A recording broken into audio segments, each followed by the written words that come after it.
these challenging moments without being consumed by them, and give you, members of the audience, some time to share yours. Remember, your well-being matters, and by empowering ourselves with these tools, we can navigate life's hurdles with grace and resilience. So let's embark on this journey of mental well-being together and unlock the strength within us to create a happier, healthier, and more fulfilling life. So it looks like we already have some folks requesting to interact live, which is great. Okay, so does anyone want to start us off and share a strategy that they used in the past in reaction to a moment of sadness or crisis and anywhere in between? We only have time probably for 2 folks, so I see Peter.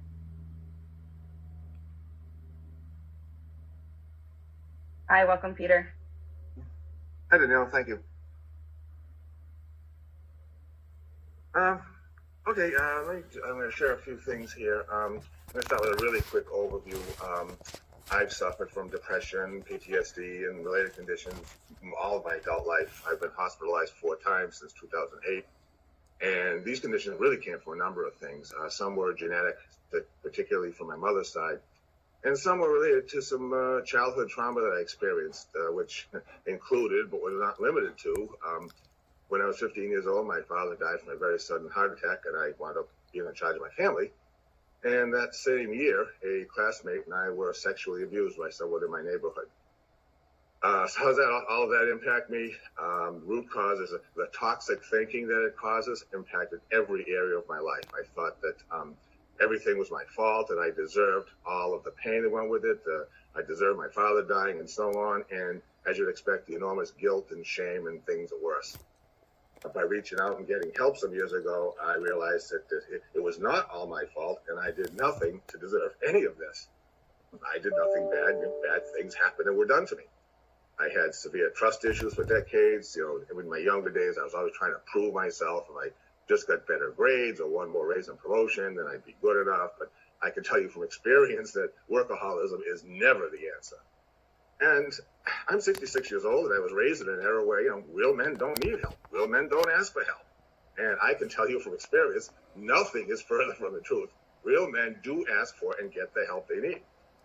So that and some other things wound up, preventing me from getting help for a good 15 years or so.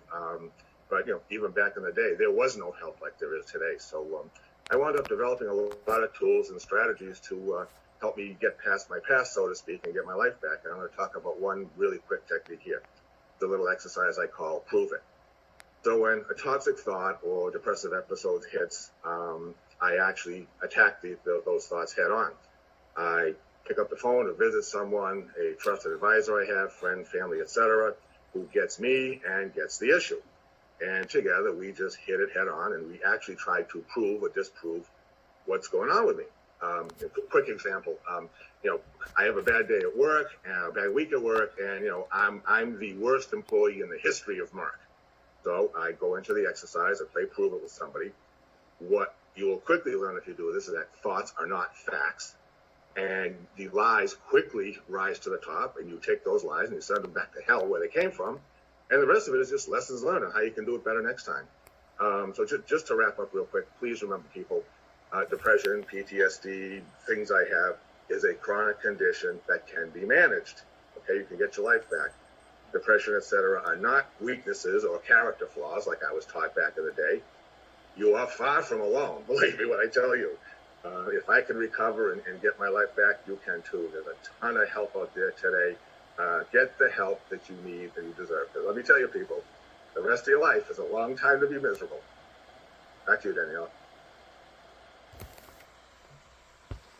Thanks, Peter, and thank you for your openness and sharing today. You're welcome. Does anyone else from the panel want to react? I think saw Mark, you writing some stuff down. Did something speak to you there?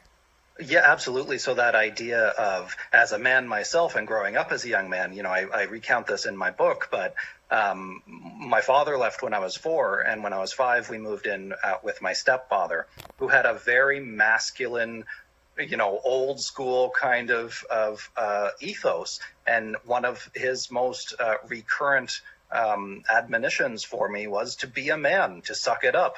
And I think that was incredibly damaging on me, because it, first of all, took me years to recover from that kind of mindset.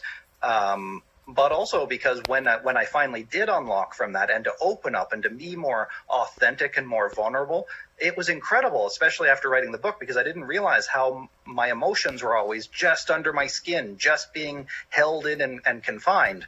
And then when I got out, there was nothing there to trigger me anymore. I wasn't always on edge, always being so reactive.